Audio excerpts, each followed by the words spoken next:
What if I told you that the Rome you see in photos is just the tip of the iceberg? Beneath the cobblestone streets and ancient monuments lies an entire hidden city, frozen in time, waiting to be discovered. Today I'm taking you on a journey 30 feet below the surface, into a world that 90% of tourists never see. If you find peace in uncovering forgotten stories, if you'd like to wander further into history's hidden corridors with me, then I invite you to subscribe. Together we'll keep listening to the whispers of the past. Section 1. Ancient Rome Underground Secrets. 30 feet below modern streets. Let me paint you a picture of something truly remarkable. When you walk through Rome today, you're actually walking on top of ancient Rome. I'm not speaking metaphorically here. I mean literally walking on top of it. The Rome that Julius Caesar knew, the streets where gladiators walked, the homes where ordinary Romans lived their lives, all of that exists about 9 meters, or roughly 30 feet, beneath the modern city. Think about that for a moment. An entire civilization, buried under centuries of history, just waiting beneath your feet. But how does an entire city just disappear underground? The answer is actually quite simple, though the scale of it is mind-boggling. Over 2,000 years, Rome experienced countless floods, fires, wars, and rebuilding projects. Each time disaster struck, the Romans did something very practical. Instead of clearing away all the rubble and debris, they simply built on top of it, layer upon layer upon layer. Imagine living in an apartment building where every time something breaks, instead of fixing it, you just build a new floor on top. That's essentially what happened to Rome over the centuries. Trying to excavate all of ancient Rome would be like trying to carefully remove every layer of a 2,000-year-old cake without disturbing the layers above it, all while people are still living and working on the top floor. Now let me tell you about one of the most impressive structures that still works today after more than 2,000 years. The Cloaca Maxima, which translates to greatest sewer, began as a natural stream flowing between Roman and Sabine territories. The ancient Romans, being the practical engineers they were, transformed this waterway into the world's first urban sewer system. This isn't some small tunnel we're talking about. The Cloaca Maxima is large enough that you could drive a hay wagon through it. These massive stone tunnels carried millions of pounds of waste every single day, flushing it away from the city and into the Tiber River. And here's the truly amazing part. This ancient sewer system is still functioning today, still doing the job it was designed to do over 2 millennia ago. The Romans even had a goddess for their sewer system. Her name was Cloacina, and she was worshipped as the protector of the drainage system. I mean, if you built something so important to your civilization's survival, you'd probably want a divine being watching over it too, right?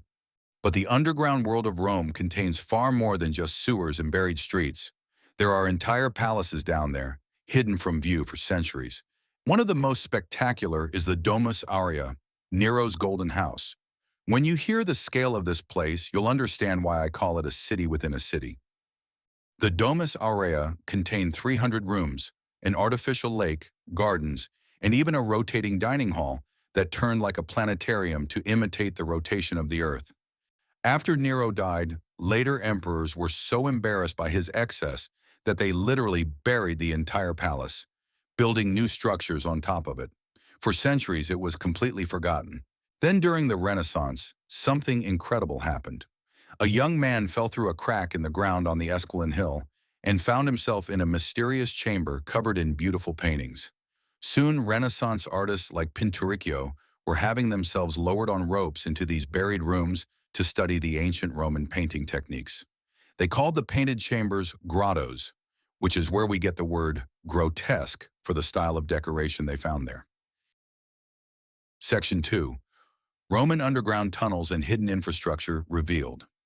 Now let's talk about how ancient Romans actually used their underground world in daily life. Because this wasn't just about sewers and buried palaces. The underground was a living, breathing part of Roman society. Picture this. You're a Roman emperor living on the Palatine Hill, and you need to get to the Forum for an important meeting. Do you walk through the crowded streets where anyone could approach you, where danger might lurk around any corner? Of course not. Instead, you ride your horse through a massive underground tunnel, 36 feet high, that connects your palace directly to the Forum. No crowds, no danger, no delays. These weren't small passages you had to crouch through. These were highways. Underground highways built on a scale that still impresses engineers today. At Hadrian's Villa, archaeologists recently discovered an entire tunnel system where slaves used carts and wagons to service the emperor's 250-acre estate, completely unseen. The wealthy Romans lived above ground in luxury, while beneath their feet, an invisible workforce kept everything running smoothly. Speaking of invisible workforces, let me tell you about the gladiators. Everyone knows about the Colosseum, where gladiators fought for their lives in front of 70,000 spectators. But most people don't know about the Ludus Magnus, the main gladiator training school, and its secret connection to the arena. Imagine being a gladiator. You train in the Ludus Magnus, living in small cells, practicing combat every day, knowing that your next fight might be your last. On fight day, you don't march through the streets for everyone to see. Instead, you walk through an underground tunnel that leads directly from your school to the Colosseum's underground level, called the Hypogeum. The Hypogeum itself was an engineering marvel. It was like the backstage area of the most elaborate theater ever built. Picture a two-level underground complex with 32 trapdoors, sophisticated pulley systems, and counterweights that could lift elephants and lions up into the arena above. The audience would see an animal or a gladiator suddenly appear as if by magic, not knowing about the complex machinery operating beneath their feet. Now, because we all know that the most straightforward solutions are always the first ones we try, right? The Romans decided their water system needed to be extraordinarily complicated. They built 11 aqueducts with 420 kilometers of underground channels, creating what I like to think of as ancient Rome's internet, but for water instead of data. But here's where it gets really clever. When an aqueduct needed to cross a valley, the Romans couldn't just build it straight down one side and straight up the other. Water doesn't flow uphill. So they invented something called an inverted siphon. They built U-shaped pipe systems that used water pressure to carry water down into the valley and then back up the other side. They were defying gravity underground, using nothing but physics and brilliant engineering. And who maintained all of these systems? Special teams of workers called a quarry. These skilled workers spent their days in dangerous underground conditions, making sure Rome's water kept flowing. Without them, the entire city would have ground to a halt. They were the unsung heroes of Roman civilization. Let me also tell you about something that might surprise you. Trajan's Market, which is essentially the world's first shopping mall. This multi-level underground shopping complex had 150 shops selling exotic goods from across the empire. Spices from India, silk from China, wine from Gaul, olive oil from Spain. You could spend an entire day wandering through these underground corridors, shopping for luxuries from the known world. And just like modern shopping malls, there were food courts. Well, ancient versions anyway. The Thermopolia were Roman fast food restaurants, and beneath them were hidden basement storage areas and preparation kitchens. The Romans invented fast food, and they had the underground infrastructure to support it. Section 3. Underground Rome. Catacombs and Lost Temples Discovery. Now we're going to venture into the darker, more mysterious parts of underground Rome. This is where ancient religion, death, and secrets all intertwine beneath the city streets. Let me tell you about a place called the Underground Basilica near Porta Maggiore. This was a pagan temple built by a wealthy Roman family in the 1st century AD. The decorations inside are beautiful, mysterious, and just a little bit unsettling. Later, the family was accused of practicing black magic and forced to commit suicide. The basilica was sealed and forgotten for nearly 2,000 years. But perhaps the most fascinating religious sites underground are the Mithraic temples. Mithraism was a mystery religion that was especially popular among Roman soldiers. Their temples were always built underground or in caves because their god, Mithras, was said to have been born from a rock. There's a church in Rome called San Clemente that tells an incredible story. When you visit, you enter a beautiful medieval church. But if you go down one level, you find a 4th century Christian basilica. Go down another level, and you discover a Mithraic temple. Go down one more level, and you reach a 1st century Roman house. 4 layers of history, each built directly on top of the previous one. It's like a time machine in architectural form. This pattern happened all over Rome.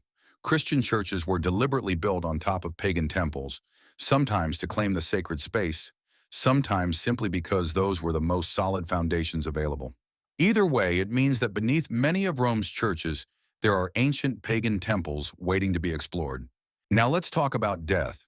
The Romans had many ways of dealing with their dead, and most of them involved going underground.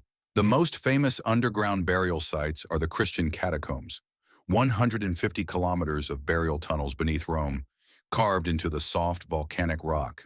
These weren't just burial sites. During times of persecution, early Christians used the catacombs as hiding places and secret worship spaces.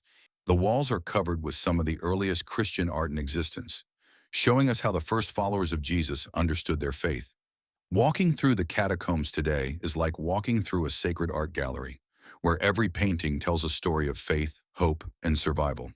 But not everyone got a respectful burial in the catacombs. The wealthy had elaborate underground family tombs called columbaria, which looked like apartment buildings for the dead. Thousands of cremation urns arranged in organized rows, each in its own little niche, like ancient storage units. Some of these aristocratic tombs were like underground mansions, with painted ceilings, marble decorations, and multiple chambers. Death didn't have to mean giving up luxury if you were rich enough. But for Rome's poorest citizens and for criminals, the reality was horrifying. On the Esquiline Hill, there were mass burial pits where the bodies of the poor and condemned were simply dumped into unmarked graves. No ceremony, no respect, just anonymous holes in the ground. It's a stark reminder that ancient Rome, for all its grandeur, was a deeply unequal society. Here's something that might give you chills. In 2020, archaeologists announced they may have found the tomb of Romulus, the legendary founder of Rome. It's a sarcophagus discovered beneath the Forum, empty now, but placed in a position of highest honor. Could this really be where Rome's mythical founder was laid to rest? We may never know for certain, but the discovery reminds us how many secrets are still hidden beneath Rome's streets. And speaking of legends, archaeologists are still searching for the Lupercal Cave, the legendary grotto where Romulus and Remus were nursed by a she-wolf. In 2007, researchers thought they might have found it, but the site was too dangerous to fully explore.